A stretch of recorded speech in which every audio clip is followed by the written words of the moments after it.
안녕하세요. 풍산 패시브하우스의 김창근입니다. 오늘은 그 전에 쭉 이렇게 저희가 촬영해 왔었던 천안의 그 단독주택 패시브 리모델링 현장에서 오늘 내부가 거의 다 마무리 돼 가지고 내부를 한번 쭉 살펴보도록 하겠습니다. 먼저 현관부터 제가 잠깐 소개를 해 드리겠는데요. 현관문을 저희가 이번에 단열 방화 도어로 해 가지고 두께가 굉장히 두꺼운 도어로 새롭게 저희가 한번 해봤거든요. 그래서 저희가 이 단열 도어가 여기 보면 이렇게 실링도 되어 있어요. 이렇게 양쪽으로다가 실링이 양쪽으로 두 군데 되어 있어요. 도어 쪽에도 이렇게 실링이 있고 문틀 쪽에도 이렇게 실링이 있어 가지고 여기 한번 닫고 여기 한번 닫고 두 번 닫게 해 가지고 기밀 성능을 상당히 높였습니다. 그리고 도어 체크를 저희가 달아드려 가지고 들어오시게 되면 편안하게, 여기 옛날에는 이렇게 저기 그 발목으로 되어 있는 거 말발굽이라고 했죠. 그걸 많이 이렇게 달아드렸었는데 지금은 이렇게 도어 체크를 달아드려 가지고 한번 하면 바로 이렇게 들어올 수 있게 되어 있습니다. 한번 들어와서 안에 쭉 살펴보겠습니다. 네, 현관인데요. 현관 여기는 건축주께서 특별하게 요청한 사항이 있었어요. 옛날에 이쪽에 옛날 스타일로 이렇게 크게 신발장이 있었거든요. 그래서 큰 신발장이 없다. 그래서 신발장을 이렇게 반만 있었으면 되겠다라고 하셔가지고 이렇게 반 정도의 신발장을 넣어드리고 위에는 그 인조 대리석을 넣어가지고 위에다가 뭘 이렇게 놓을 수 있게끔 준비해드렸고요. 밑에다 간접 조명을 해드렸고요. 이쪽에는 건축주에서 말씀하신 게 이쪽에 그 수납할 수 있는 공간을 한 군데 만들어 놓고 이쪽에다 거울을 달으면서 요 위에다 이렇게 봉을 달아서 나중에 외투라든가 이런 걸 갖다 걸 수 있게끔 이렇게 해달라고 말씀하셔가지고 그렇게 가구를 설치한 모습이고요. 원래 이제 이게 굉장히 그 기존에 있는 현관을 저희가 구조는 변경하지 않고 그대로 하려고 하다 보니까 여기에 있는 요 규격이 거의 다 정해져 있는 상태였어요. 요 규격이 정해져 있는 상태에다가 조그맣지만 디딤판을 만들어 드리면서 저희 이렇게 3연동 도어를 이렇게 쭉 설치해 드렸습니다. 예, 거실인데요. 이제 거실에서 가장 많이 확 달라진 부분이 있다라고 하면 이쪽에 있는 발코니 부분, 요 베란다 부분을 있는 부분을 완전히 이 여기 창문이 먼저는 여기 있었었죠. 이 창문 여기 있었던 걸 완전히 확 터버리고 안에다 창문을 가운데 고정창을 넣고 양쪽에다가 틸트앤 턴 창을 이렇게 넣었어요. 이렇게 넣어가지고 완전히 여기서 보면 여기 어르신께서 아까 제가 들어오면서도 잠깐 인사를 드리고 왔었는데 저쪽에 깨밭이 있거든요. 이렇게 깨밭에서 아까 좀 깨를 막 비고 계셔가지고 제가 인사를 드렸었는데 여기서 보시면 아마 어르신이 제일 좋아하는 공간이지 않을까. 왜 그러냐면 여기서 보면 어르신들이 이렇게 앞에 그 밭작물도 가꾸는 거를 언제든지 잘 자라는지 안 자라는지 이렇게 보실 수 있는 그런 시원한 그 창문을 크게 넣어드렸습니다.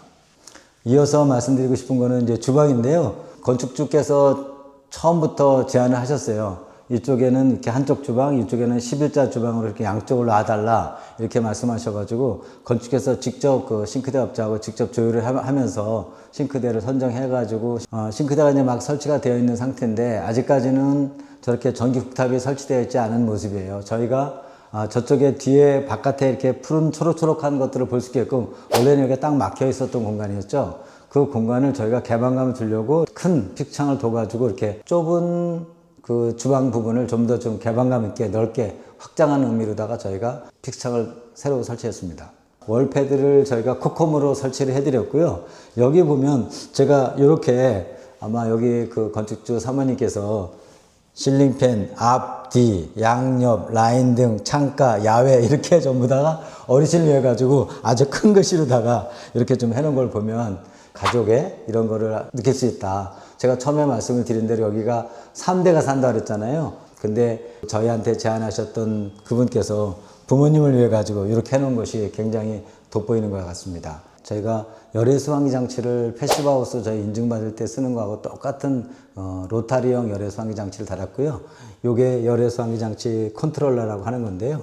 여기 자세히 보시면 지금 극기와 배기를 갖다가 하고 있다. 미세먼지 수준은 어떻다.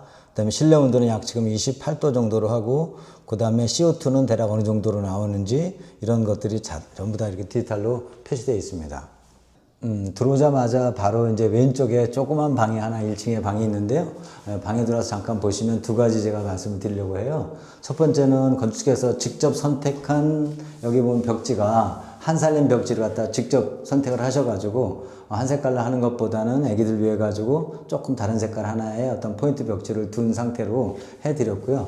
여기 원래 그 방에 큰 창이 2개가 있었거든요. 사실은 이 창이 원래 여기서부터 여기까지 이렇게 큰 창이었어요. 근데 이게 바로 서쪽으로, 정서쪽으로 이렇게 딱 돼 있는 창호였거든요. 그래서 굳이 여기 큰 창은 필요 없다 해서 이렇게 고정창으로 바꾸면서 여기 남아있는 걸 갖다가 이렇게 원목으로 해서 수납할 수 있도록 그렇게 바꿔드렸습니다. 2층으로 올라가는 계단인데요. 이 계단은 처음부터 사실은 이 집의 최초의 구조가 계단이 약간 경사가 이렇게 약간 가파르게 그렇게 돼 있는 구조로 돼 있었어요. 그래서 이걸 어떻게 구조를 바꿔가지고 계단의 어떤 한 칸의 높이를 좀 더 편안한 높이로 바꿀까로 사실은 검토를 했다가 이거 바꾼다고 하는 건 너무나 그 계단을 바꾸는 게 큰 대공사고, 만약에 계단을 앞쪽으로 늘리거나 2층에 올라가서 보여드리겠지만 위쪽에서 나올 수도 없고 또 화장실에 그 안에 샤워실하고도 물려있는 상태였어요. 그러다 보니까 계단은 그대로 놔두고 리모델링 공사를 하는 걸로 이렇게 건축주하고 협의를 봐서 그렇게 했고요. 다만 이제 기존에 있던 계단 위에다가 전체적으로 다 원목으로 다 더 씌워가면서 2가지를 더 했습니다. 저희가 옆에 내려오면서 스태프팅이 들어오게끔 해드렸고, 약간 경사도가 있으니까 이렇게 난간을 만들어서 내려오시는데 안전하게 내려올 수 있도록 그렇게 보완을 해서 계단 공사를 마무리했습니다.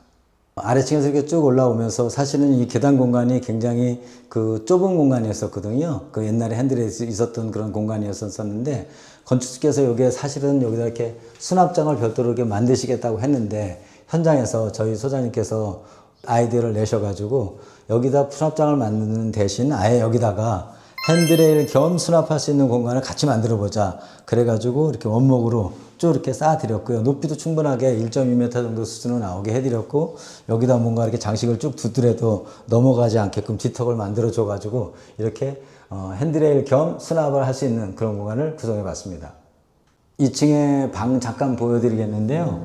2층 방에도 각 방에 전부 다 이렇게 시스템 에어컨을 넣었고요. 그 다음에 2층 방에는 여기가 바깥에를 보면 재밌는 게, 여기는 외부 차양 장치를 하지 않고 건축께서 요청하신 대로 어닝을 설치해 달라고 그러셔가지고 어닝을 설치했고요. 여기서 이제 잠깐 저희가 살펴보면 벽 두께가 이제 사실은 굉장히 많이 두꺼워졌어요.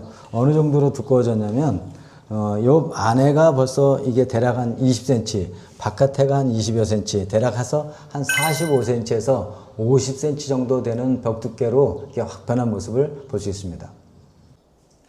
2층에 조그만 소 거실이 있는데, 사실은 여기 뭐 거실이라고 보다도 양쪽에 방을 닫는 통과 구간이라 보고, 이쪽에 화장실이 있는 공간은 그 다음에 바깥에 베란다로 나가는 공간인데요. 건축주께서 2층에서 계실 때 혹시라도 밑에 주방까지 가기는 요 계단을 통해서 좀 어리니까 별도의 여기다가 이렇게 그 조그만 싱크대를 하나 놔주세요 해가지고, 사실은 여기는 싱크대가 놓을 수 있는 공간이 사실은 어려운 공간이었어요. 왜 그러냐면 상수가 들어와야죠. 그리고 하수가 내려가야 되잖아요. 그걸 저희가 바닥을 완전히 다 드러냈을 때 저 화장실에 있는 그 상수관을 끌어와서 여기 연결해주고, 그 관을 다시 연결해서 하수로 관을 연결해가지고 그 조그만 싱크대를 놔드린 모습입니다. 바깥에 이제 베란다로 나가는 도어를 좀 설명을 해드려야 되겠는데요. 여기가 아까 제가 잠깐 말씀을 드린 대로 3대가 사신다 그랬잖아요. 아마 어르신이 여기 올라오실 일은 그렇게 없지만, 올라오실 때 보통 지금까지 저희가 TS라고 하는 틸트 슬라이딩이라고 도어가 앞으로 옆으로 빼서 옆으로 하는 것이 도어가 하드웨어 때문에 약간 무겁게 느껴지고, 어른이나 아니면 아이들이 쓰기에는 조금 불편하다, 이런 얘기를 많이 들었거든요. 그래서 이번에 이제 창호를 저희가 베란다로 나가는 이 큰 창을, 패티오 도어를 어떻게 바뀌었냐면, 여기 보면 벤틸레이팅이 있고 하나는 오픈이 있어요. 벤틸레이팅이라고 하는 건 지금 상태를 보면 이렇게 딱 아래로 놓게 되면 여기 실링이 딱 되어 있습니다. 근데 이렇게 반만 올리게 되면 이게 1cm가 앞으로 딱 떨어지는 거예요. 그래서 이렇게만 열어놔도 문이 열려 있지만 그래도 이쪽 그 디귿자 모양 이쪽으로다가 약간 1cm 정도 되는 그 틈을 통해 가지고 외기와 내기가 이렇게 약간 통풍이 되는 구조구나, 이렇게 보시면 되고요. 그 다음에 지금 보면 이렇게 앞으로 옆으로 열을 때 옛날에 이렇게 뺐었는데, 빼는 게 아니고 바로 이렇게 PS라고 해서 패러럴 슬라이딩입니다. 옆으로 밀게 되면 이게 자연적으로 이렇게 쭉 창호가 가게 되는 거죠. 그리고 들어올 때는 보면 자동적으로 안으로 이렇게 쭉 달아 들어가게. 그래서 먼저 썼었던 창호보다는 사용하기가 훨씬 더 편하다 해서 이런 창호를 새롭게 넣어드렸습니다. 물론 이 창호도 하드웨어는 전부 다 독일에서 수입한 하드웨어를 썼고 삼중 유리가 들어가 있는 시스템 창호이고요. 그 다음 열관리값도 전부 다 1W 이하 또는 0.8W 이하의 창호를 썼습니다. 오늘 날씨가 약간 덥지도 않은데 저희가 안에 들어와 보니까 한 28도 정도의 실내 온도를 보였거든요. 그래서 저희가 이렇게 실링팬을 틀어놓고 이렇게 찍고 있는데요.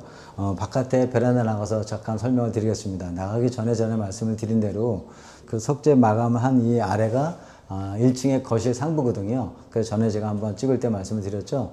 이 밑에 방수 공사를 하고 단열재를 넣고 다시 방수 공사를 하고 그 후에 다시 석재 마감을 한 모습을 이렇게 마감된 모습을 이렇게 쭉 둘러보겠습니다. 나와 보시면은요. 여기 이렇게 약간 처음에 저희가 그 리모델링 공사를 하기 전에 찍었을 때는 약간 턱이 있었었고 이렇게 보면 바깥에 이렇게 쭉 핸드레일 이렇게 쭉 있었었는데요. 그 핸드레일을 아예 다 없애버리고 전에 제가 잠깐 말씀을 드린 대로 여기에 벽 두께 이렇게 더 두껍게 해놨어요. 왜냐면 이렇게 얇았었던 거를 저희가 단열재를 넣고 이 측면 단열재를 넣고 바닥 단열재를 이렇게 끊김없이 이렇게 연결을 했거든요.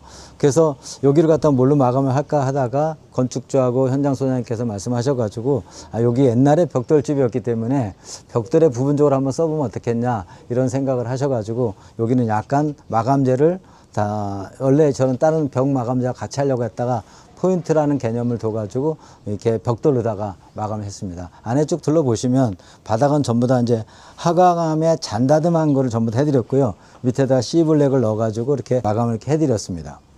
아까 제가 이쪽 방에서 말씀을 드린 대로 여기에 제 어닝을 다른 모습이고요. 여기 외부 그 투광기처럼 이렇게 불을 다 별도로 다 달라고 말씀하셔가지고 이 모습을 보여드리고요. 아까 제가 안에 설명을 드린 대로 아우터 우레싱을 좀 더 넓게 해서 나중에 문제 없게끔 저희가 해드리면서 이렇게 마감을 해드렸고요. 외부 사이딩 이따 외부에서 자세히 말씀을 드리겠습니다만 여기서 외부를 찍기 전에 잠깐 하나 말씀드릴게.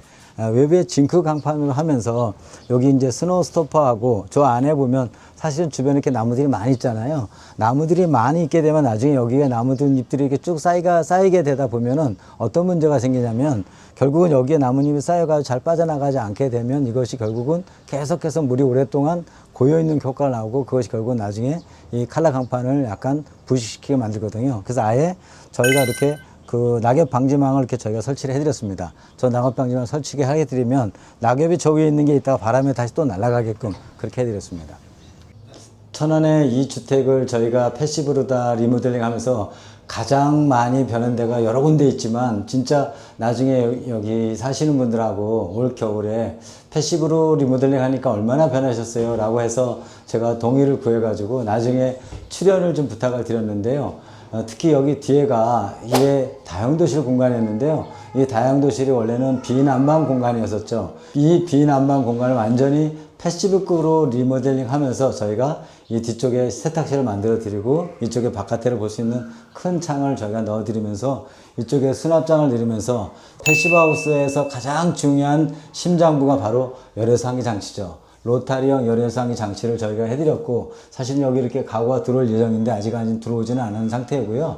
열외상기 장치를 보면 전에 제가 열외상기 장치를 지금까지 안에를 한 번도 보여드린 적이 없었었는데 오늘은 제가 열외상기 장치를 보여드리겠습니다. 여기가 보면 이게 쉽게 얘기하면 열 교환 소자가 이렇게 돌아가게 됩니다. 지금 이제 켜놓지는 않았기 때문에 그래서 열 교환 소자가 돌아간다 그래서 로타리 열외상기 장치고요. 바깥에서 공기가 들어와서 안쪽으로 집 안에 들어가는 거죠. 바깥에 아웃도어 에어, OA가 안으로 들어와서 필터를 이렇게 두껍게 하죠. 하고 나서 여기 있는 공기가 이쪽 안으로 들어와서 다시 집 안으로 공기가 이렇게 분배가 되는 건데요. 여기 보면 옛날에는 여기 열외수환기 장치의 그 뭐랄까 필터 성능이 예전보다 많이 좋아져 가지고 이 안에 보면 이게 필터 두께가 옛날에 한 10mm 정도 됐었는데 이렇게 대략 한 50mm 정도로 바뀌면서 안에다가 탄소 필터까지 넣어가지고 그 다음에 필터 성능도 완전히 헤파 필터급으로 되어 있는 거를 넣어서 사실은 주택에서 보통 얘기하고 있는 공기청정기를 넣어서 많이 쓰고 계시는데요. 열외수환기 장치 이거를 쓰게 되면 사실은 공기청정기가 필요 없는 정도의 쾌적한 공기를 여러분들이 즐길 수 있습니다.